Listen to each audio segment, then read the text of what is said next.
saudara-saudara.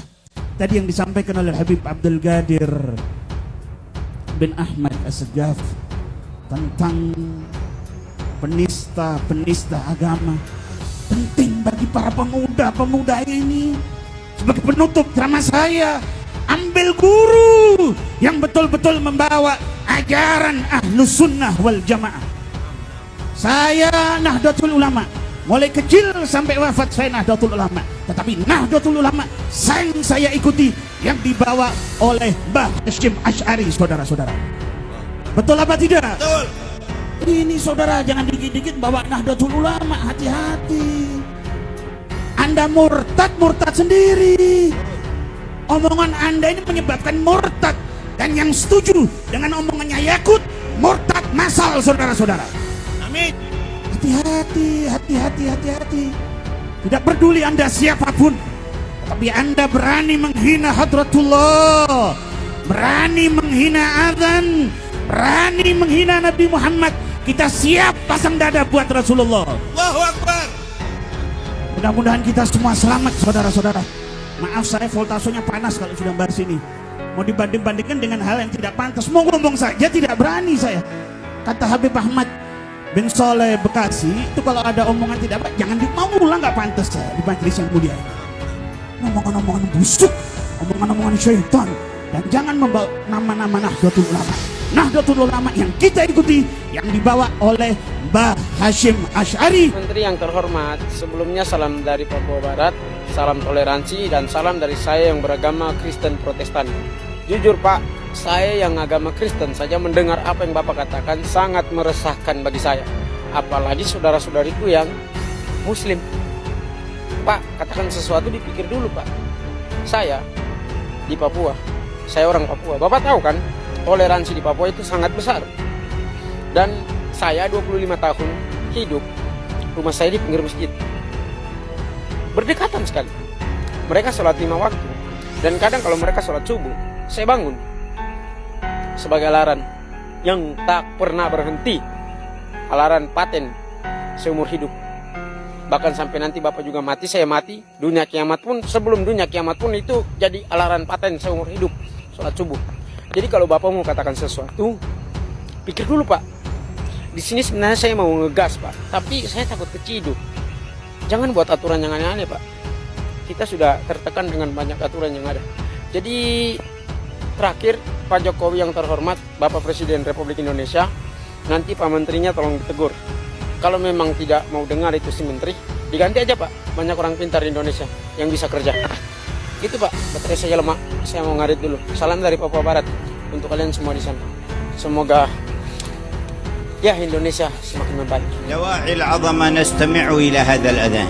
Dan bahagian daripada tanda pengagungan adalah kita mendengarkan suara adzan. Wasala ila huna bisabab sahib ghar Hira. Suara ini sampai kepada kita disebabkan oleh karena orang yang berada di Gua Hira. Walladhi wud'a as-sala 'ala dhahri fi Makkah. Karena Rasulullah SAW sampai suara azan ini, beliau yang dahulu ketika sujud diletakkan kotoran di atas kepala beliau. Bihi wa bid'awatihi al-an nasma'u al-adhan fi Jakarta. Dengan berkat perjuangan dan kesabaran beliau hingga kita di Jakarta saat ini dapat mendengar azan. Hadha syi'aru al-'azim al-muntashir fil ard yudhkaru fihi isman ithnan. Ini syiar yang agung yang menyebar di permukaan bumi, di dalamnya terdapat 2 nama. Ismullahi wa ismu Muhammad. Nama Allah dan juga nama Muhammad. Allahu huwal khaliq. Allah sang pencipta. Wa Muhammad khairul khalaiq. Dan Nabi Muhammad adalah sebaik-baik makhluk Allah. Wa dhamma al-ilahu isma an-nabiy ila ismihi idza qala fil khams al-mu'adhdhin wa ashhadu. Allah Memasukkan nama Nabi Muhammad, menggandengkan nama Nabi Muhammad di samping nama Allah Ta'ala, dan itu terdengar tatkala dikumandangkan azan. Wa shakka lahu min ismihi liyujillahu fadhul arsy mahmudun wa hadha Muhammad. Dan diambil nama Nabi Muhammad daripada namanya Allah Subhanahu wa Ta'ala, yang maha terpuji adalah Allah, dan Muhammad adalah orang yang sebaik-baik dipuji. Wal muadhdhinuna atwalun nasi a'naqan yaumil qiyamah. Dan orang yang berazan esok di hari kiamat adalah orang yang lehernya paling tinggi dan paling panjang. Wala yasma'u mada sautul muadzin insun wala jinnun wala syajarun wala hajarun illa syahida lahu yaumil qiyamah. Tidak ada sesiapa yang mendengarkan suara adzan, baik itu manusia ataupun ataupun jin, ataupun batu, ataupun tumbuh-tumbuhan, melainkan semuanya akan menjadi saksi untuknya nanti di hari kiamat. ويغفر للمؤذن مدى صوته.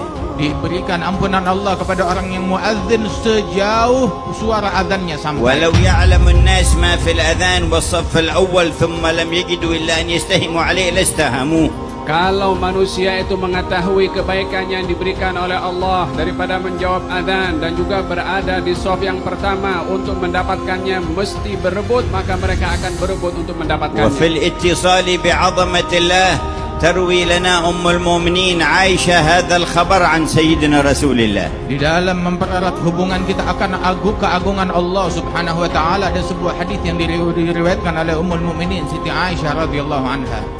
قيل لها كيف تكونون في البيت عنده وكيف يكون معكم وهو ذو هيبة يمشي في الطريق وحده فكأنه في جيش من هيبته صلى الله عليه وسلم. Ditanya kepada Siti Aisyah, bagaimana kamu berhadapan dengan Rasulullah yang memiliki haibah dan juga karisma yang tinggi, yang kalau berjalan di luar sendirian seakan-akan bersama dengan beliau tentara yang begitu hebat dan kuat. قالت كانت أخلاقه الكريمة تغطي عندنا هيبته في البيت. Sesungguhnya perangai dan budi pekerti luhur Rasulullah itu lebih dominan hingga mengalahkan karismanya ketika di rumah bersama kami. كان يكون في خدمة أهله. Beliau senantiasa membantu meringankan kerja ahli keluarganya. يتحدث معنا ونتحدث معه. Beliau bercerita, bercengkrama bersama kami sebagaimana kami bercengkrama dengan beliau. ويضحك معنا ونضحك معه. Terkadang beliau tertawa dan kami pun juga tertawa dengan beliau. فإذا أتاه منادي الصلاة خرج كأنه لا يعرفنا ولا نعرف. Namun apabila dikumandangkan panggilan salat, maka Rasulullah berdiri bangkit keluar seolah-olah tidak mengenal kami dan kami tidak mengenal beliau.